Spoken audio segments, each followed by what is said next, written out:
Hello, আসসালামু আলাইকুম everyone. আমি অবন্তী আজকে চলে এসেছি বসুন্ধরা রেসিডেন্সিয়াল এরিয়ার মধ্যে একটি অ্যামেজিং লোকেশনের একটি ফ্ল্যাটে, যে ফ্ল্যাটটি 2200 স্কোয়ার ফিটের এবং সাউথ ফেসিং। এই ফ্ল্যাটটিতে আপনারা পেয়ে যাচ্ছেন 4টি বেডরুম, 4টি বাথরুম এবং 3টি ব্যালকনি। সো চলুন দেরি না করে আমরা এই ফ্ল্যাটটির মধ্যে লেআউটটি দেখে আসি। সো ফার্স্টেই আমরা দেখতে পাচ্ছি এই সাউথ ফেসিং ফ্ল্যাটটার কিন্তু এক সাইডে অনেক সুন্দর করে, মানে একদম ঢোকার এন্ট্রান্সে রাইট সাইডে অনেক সুন্দর করে একটা ডেকোরেশন করা আছে, যেটা অনেক সুন্দর আর অ্যাস্থেটিক লাগছে দেখতে। সো চলুন এবার আমরা মধ্যে যাই। আমরা এই রুমটা ফ্ল্যাটটিতে এন্টার করার সাথে সাথে এই সাইডে যেটা দেখছি এটি হচ্ছে বেসিক্যালি আমাদের ড্রয়িং রুম। সাধারণত মোস্ট অফ দ্য ফ্ল্যাটে কিন্তু ড্রয়িং রুম সেপারেট করা থাকে না, বাট এখানে কিন্তু ড্রয়িং রুমটা সেপারেট করা। এখানে যথেষ্ট জায়গা আছে এবং এর সাথে কিন্তু আমরা পেয়ে যাচ্ছি একটি প্রপার ভেন্টিলেশনের জন্য একটি উইন্ডো। সো উইন্ডোর কারণে কিন্তু আমরা কোনোভাবেই প্রপার ভেন্টিলেশন, আলো বাতাস কোনো কিছুর কোনো কমতি আমাদের হবে না। আর তার থেকেও বড় সুবিধার ব্যাপার হচ্ছে এখানে থাকছে কিন্তু গেস্ট ওয়াশরুম বা অ্যাটাচ ওয়াশরুম, যেটা গেস্টরা খুব ইজিলি ব্যবহার করতে পারবে। এটা কিন্তু আমরা সাধারণত কোনো ড্রয়িং রুমে ইজিলি অ্যাভেলেবেল পাই না। সো চলুন এখন আমরা এই ফ্ল্যাটটির ডাইনিং এরিয়াটি ঘুরে দেখে আসি। এটি হচ্ছে এই ফ্ল্যাটটির ডাইনিং এরিয়া। আপনারা যদি ওই দিক থেকে দেখেন, একদম এই মাথা থেকে ওই মাথা পর্যন্ত কিন্তু খুবই বড় একটা এরিয়া, ঠিক আছে? মানে আমি দাঁড়িয়ে আছি এই সাইড ওই সাইড পুরোটা ওয়াইড অ্যান্ড লেন্থ অনেক বড়। আর প্রপার ভেন্টিলেশনের জন্য এখানে দেখতে পাচ্ছি একটি খুব ওয়াইড কিন্তু ব্যালকনির ব্যবস্থা এখানে করা আছে। উপরে কিন্তু আপনারা কার্টেন্সের জন্য আগে থেকেই ব্যবস্থা করা আছে খুব সুন্দর করে। এখানে আপনারা চাইলে কিছু সেটিং করতে পারেন এক সাইডে একটু দোলনা বা কিছু দিয়ে, আর তার সাথে সাথে গার্ডেনিং বা প্রয়োজনীয় কাজে এটা ব্যবহার করতে পারেন। এই এরিয়াটাতে আপনারা কিন্তু নিজেদের পছন্দ মতো ফার্নিচার বা ক্যাবিনেট বা কোনো কিছু যদি কাস্টমাইজ করতে চান সেটা কিন্তু ইজিলি করতে পারবেন। আর এখানে এই বরাবরে আমরা পেয়ে যাচ্ছি একটি ওপেন কিচেন। সো ওপেন কিচেনটার মধ্যে আমি আপনাদেরকে দেখিয়ে দিই, কিচেনটা কিন্তু যথেষ্ট বড়, ঠিক আছে? সো উপরের এই স্পেসটা আপনি এইভাবেও চাইলে ব্যবহার করতে পারেন।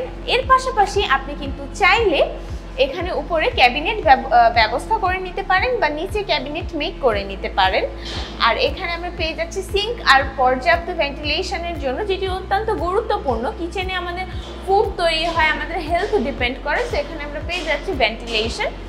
আর এই সাইডটাতে আমরা দেখতে পাচ্ছি যে একটা ফাঁকা স্পেস, যেখানে আপনারা কিন্তু চাইলে নিজেদের এক্সট্রা জিনিস হোল্ড করতে পারেন বা এই জায়গাটা আপনারা নিজেদের কাস্টমাইজ করে নিতে পারেন। কোনো ক্যাবিনেট বা অনেকে ফ্রিজ বা অন্য টাইপের জিনিস কিন্তু সেট আপ করে নিতে পারেন।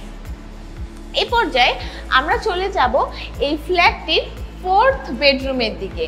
আর 4th বেডরুমের দিকে যেতেই আমরা আগেই দেখে নিব যে এই স্পেসটার সাথে কিন্তু রয়েছে একটি বেসিন, আর এর সঙ্গে রয়েছে যথেষ্ট বড় একটি মিরর। মিররের সাইজটা কিন্তু আমরা যদি দেখি খুবই সুন্দর আর খুবই বড় একটা মিরর, যেটা অনেক সুন্দর লাগছে এখানে দেখতে। আর সাথে কিন্তু আমরা এই পাশে পেয়ে যাচ্ছি কমন ওয়াশরুমটি, যেটি আমাদের ডাইনিং এরিয়াটার জন্য ব্যবহারের জন্য উপযোগী। এখন আমরা দেখব এই ফ্ল্যাটটির 4th বেডরুম, যেই বেডরুমটি হচ্ছে স্কোয়ার শেপের। এখানে রয়েছে ক্রস ভেন্টিলেশনের ব্যবস্থা।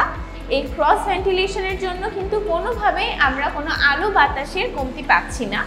এটা এক একটা ফ্যামিলি, তাদের ফ্যামিলি মেম্বারের উপর ডিপেন্ড করে। যদি বৃদ্ধ কেউ সাথে থাকে বা child room, prayer room, guest room, অনেক কিছু হিসেবেই কিন্তু আপনারা চাইলে এই রুমটি ব্যবহার করতে পারেন।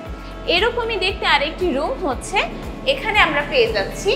এখানে কিন্তু আমরা একটা জানালা পাচ্ছি, যেই জানালার জন্য আমরা এই রুমের ভেন্টিলেশনটাকে পর্যাপ্তভাবে কিওর করতে পারছি। এবং এর পাশাপাশি এটা কিন্তু 4 কোণা শেপের, স্কোয়ার শেপের একটি রুম। এখানে আরেকটা সুন্দর ব্যাপার হচ্ছে এই রুমগুলোর এই দরজা কিন্তু ইন্টেরিয়র গুলো করা কিন্তু খুবই সুন্দর হয়ে আছে। এক একটার উপরে শেপগুলো অনেক সুন্দর করে করা। এই শেপটাই কিন্তু আপনি প্রত্যেকটা রুমের ডোরে পাবেন। আর এটা কিন্তু খুব অনেক হয় না যে খুব হিজিবিজি টাইপের ডিজাইন না, খুবই ক্লাসি একটা প্যাটার্নে ডিজাইনটা করা হয়েছে।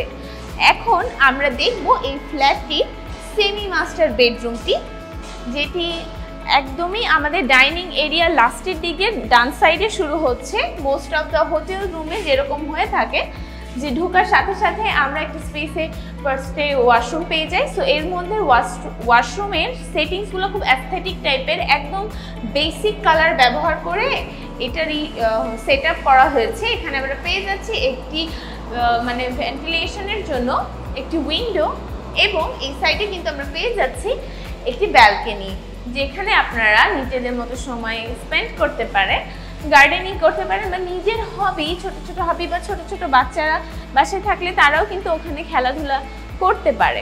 এবার আমি যাব এই ফ্ল্যাটটির মাস্টার বেডরুমের দিকে। মাস্টার বেডরুমেও আমরা ঢোকার সাথে সাথে দেখে নিতে পাচ্ছি যে এখানে একটি অ্যাটাচ ওয়াশরুম আছে। আর এই অ্যাটাচ ওয়াশরুম থেকে বেরোনোর পরে ওই সাইডটাতে কিন্তু ফাঁকা একটি প্লেস আছে। এই যে এই সাইডটাতে ফাঁকা একটি প্লেস আছে, যেখানে কিন্তু আপনারা চাইলে কভার্ড ওয়াল আলমিরা বা এরকম টাইপের কিছু করে নিতে পারেন। এই রুমটাতে আমরা দেখতে পাচ্ছি যে ভেন্টিলেশনের কোনো অভাব নেই। এখানে রয়েছে দুইটি ক্রস ভেন্টিলেশন মানে জানলা, এর পাশাপাশি কিন্তু এখানে থাকছে একটি balcony with mosquito net. So এই রুমটাও কিন্তু স্কোয়ার শেপের আর খুবই সুন্দর, একটি ফ্যামিলির জন্য কিন্তু একটা পারফেক্ট ফ্ল্যাট এটা হতে পারে। সো আশা করছি আপনাদের এই ফ্ল্যাটটি ভালো লেগেছে, আর ভালো লেগে থাকলে অবশ্যই ডেসক্রিপশানে দেওয়া নাম্বারে যোগাযোগ করুন। আপনি যোগাযোগ করার সাথে সাথে প্রপার্টি ইন্ডেক্সের কোনো একজন এক্সপার্ট আপনাকে গাইড করে এই ফ্ল্যাটটি ফিজিক্যালি ভিজিট করানোর পাশাপাশি কিন্তু এই ফ্ল্যাটটি রিলেটেড আপনারা কী কী সুযোগ সুবিধা পেতে পারে সেই সব কিছু আপনাদের সঙ্গে ইন ডিটেলে শেয়ার করবে। আজকে এখানেই বিদায় নিচ্ছি। আশা করছি দেখা হবে নতুন কোনো ড্রিম ফ্ল্যাটে, নতুন কোনো প্লেসে। আল্লাহ হাফেজ। Property Index, buy and sell smartly.